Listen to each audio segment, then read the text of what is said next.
பிரியாணி பண்ண போகிறோம். லைக் பண்ணுங்கள், ஷேர் பண்ணுங்கள், சப்ஸ்கிரைப் பண்ணுங்கள். வீடியோக்குள்ளே போகலாம். கிராம்பு ஏலக்காய் முதல்ல கிராம்பு ஏலக்காய் பட்டை இது எல்லாத்துலேயும் எண்ணெயில் நல்லா போட்டுறணும். போட்டுனா நல்லா வதங்கணும். அப்புறம் நல்லா கிண்டி விடுவோம். நம்ம வீடியோ லைக் பண்ணிட்டு ஷேர் பண்ணிட்டு சப்ஸ்கிரைப் பண்ணிக்கோங்க. அப்போ தான் இந்த மாதிரி தொடர்ந்து வீடியோலாம் வரும்.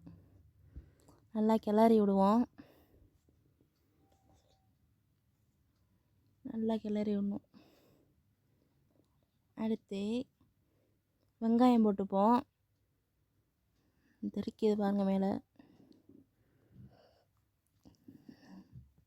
ஓகே, நல்லா பொன்னிறம் வர வரைக்கும் நல்லா கிண்டணும். நல்லா கிண்டி விட்டுக்கிட்டே இருக்கணும்.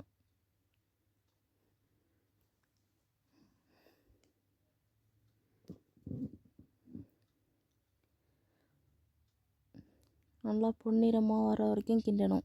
கிண்ணோடனே ஒரு பச்சை மிளகா எடுத்து உள்ளக்க போட்டுக்கோங்க.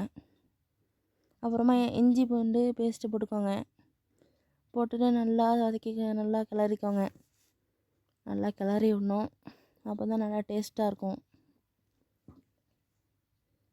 நல்லா கிளறி விட்டுக்கோங்க வேகிற வரைக்கும்.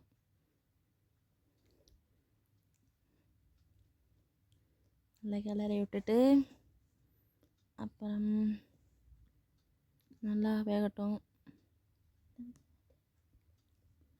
புதினா மல்லித்தழை கொஞ்சம் போட்டுப்போம். அப்போ தான் நல்லா மணக்கும். நல்லா போட்டுக்கலாம். போட்டு நல்லா கிளறிக்கலாம். நல்லா டேஸ்ட்டாகவும் இருக்கும். அதனால தான் போடுறோம். அப்புறம் நல்லா கிளறிக்கலாம். அப்புறம் நல்லா வாசமாகவும் இருக்கும். அப்புறம் தக்காளி போட்டுக்கலாம். தக்காளி நல்லா வதங்குற அளவுக்கு கிண்டிக்கோங்க.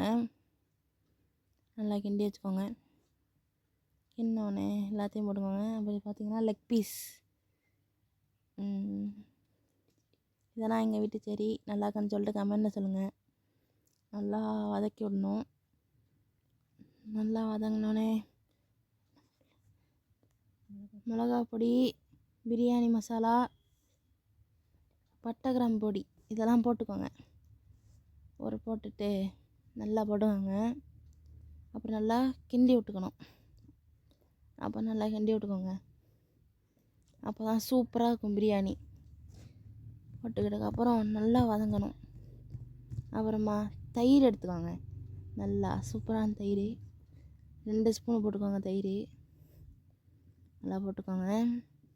இப்போ நல்லா கிளறி விட்றோம். நல்லா கிளறி விட்டுக்கோங்க. அப்போ தான் செம்மையாக டேஸ்ட்டாக இருக்கும். அடுத்தது பார்த்திங்கன்னா லெக் பீஸ் பார்த்திங்களா ஆடுது. நல்லா உள்ளே போட்டுக்கோங்க. இப்போ மேஜிக் பண்ண லெக் பீஸ் எல்லாம் உள்ளே போகுது. எல்லாம் ஜீமும்பா பண்ண போகிறோம். ஜீமும்பா பார்த்திங்கன்னா அவ்வளோதுக்கு நல்லா இருக்காது. நான் பார்க்கலாம். நல்லா கிளறி விட்டுக்கோங்க. நல்லா வேகணும். கறி அவ்வளோ அளவுக்கு வேக விட்டுக்கோங்க. சானில் வச்சு நல்லா வேக விட்டுட்டு அதுக்கப்புறம் நல்லா ஆன் வச்சுக்கோங்க. நல்லா அப்புறம் மூடிடுங்க மேலே. இதுதான் உங்களோட செடி சூப்பராக சொல்லிட்டு கமெண்ட்டில் சொல்லுங்க. பார்த்தீங்கன்னா எவ்வளோ அளவுக்கு வந்துடணும். ரொம்ப நல்லா கிளறி எடுத்துக்காங்க. வெங்காயம் இதெல்லாம் செம்ம டேஸ்ட்டாக இருக்கும்.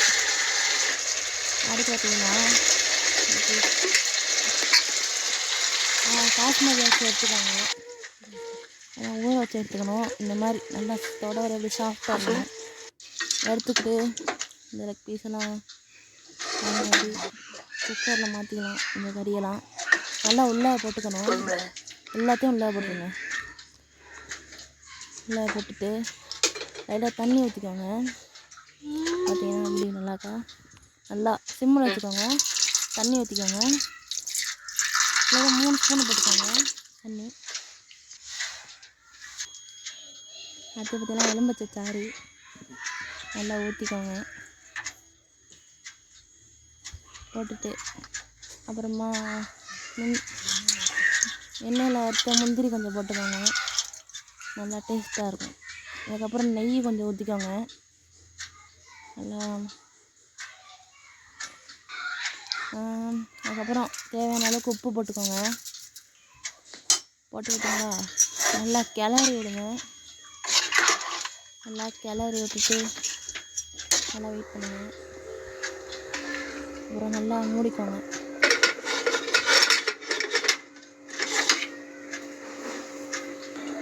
அப்படியே ஆனில் வச்சுருங்க. அப்புறமா ரைத்தா பண்ணுவோம் நாங்கள், வெங்காய ரைத்தா. நல்லா வெங்காயம் போட்டுக்கோங்க. அப்புறமா கேரட்டு, புதினா எல்லாம் மல்லித்தலை போட்டுட்டு தயிர் 2 ஸ்பூன் போட்டுக்கோங்க. அதுக்கப்புறமா தேவையான உப்பு போட்டுக்கோங்க. நல்லா போட்டுட்டு அப்படி நல்லா கிளறி விடுங்க. அப்படின்னா வெங்காய ரைத்தா ரெடி ஆயிடுச்சு.